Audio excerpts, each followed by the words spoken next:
রাজ্য রাজনীতিতে চর্চার শিরোনামে এখন তৃণমূল তারকা সাংসদ দেব। সম্প্রতি বেশ কিছুদিন তার রাজনীতি ছাড়ার জল্পনায় রীতিমতো শোরগোল পড়েছিল। কোনো রকমে সেই টানাপোড়েন কাটিয়ে ফের ছন্দে ফেরার পরই ইডি ডাক পেয়েছেন দেব। গরু পাচার মামলায় তৃণমূলের হেভিওয়েট সাংসদকে দিল্লিতে ডেকে পাঠিয়েছে কেন্দ্রীয় গোয়েন্দা সংস্থা। আর এই ইস্যুতেই এবার ময়দানে নামলেন বিরোধী দলনেতা শুভেন্দু অধিকারী। সরাসরি দেবকে গ্রেপ্তার করা উচিত বলে মন্তব্য করলেন শুভেন্দু। বৃহস্পতিবার সন্দেশখালীর উদ্দেশ্যে রওনা দিয়েছিলেন শুভেন্দু। তবে স্বাভাবিকভাবেই রাজ্যের বিরোধী দলনেতাকে ঘটনাস্থলে যেতে বাধা দেয় পুলিশ। রামপুরে রাস্তায় বসে কয়েক ঘন্টা ধর্ণা দেওয়ার পর কলকাতায় ফিরে সাংবাদিকদের মুখোমুখি হন শুভেন্দু।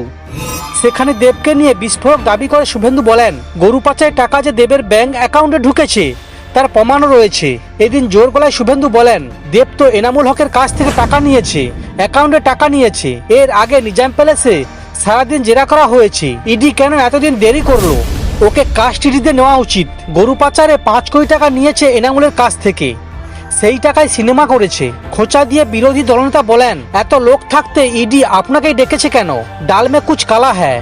সম্প্রতি দেবের রাজনীতি ছাড়া জল্পনায় শোরগোল পড়ে যায়। নিজের সোশ্যাল মিডিয়ায় তৃণমূল ও রাজনীতি ছাড়া নিয়ে একাধিক ইঙ্গিতপূর্ণ পোস্ট করেন। এরপরই আসরে নামেন দলের সর্বোচ্চ নেতৃত্ব। মমতা এবং অভিষেকের সঙ্গে বৈঠক হয় দেবের। আর সেই বৈঠকের পর সাংসদ জানিয়ে দেন তিনি রাজনীতি ছাড়ছেন না। ঘাটাল থেকে ফের তিনি লোকসভা ভোটে দাঁড়িয়েছেন বলে জানা গিয়েছে। তবে এসবের মাঝেই বৃহস্পতিবার দেবকে নোটিশ ধরায় ইডি।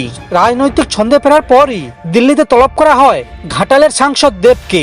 ইডি সূত্রে খবর, আর্থিক তছরূপ মামলায় জিজ্ঞাসাবাদ করতে আগামী 21শে ফেব্রুয়ারি তাকে ইডি দিল্লির সদর দপ্তরে ডেকে পাঠিয়েছে গোয়েন্দা সংস্থা।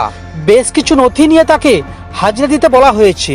এর আগে ওই একই মামলায় ইডি জিজ্ঞাসাবাদের মুখোমুখি হয়েছিলেন দেব।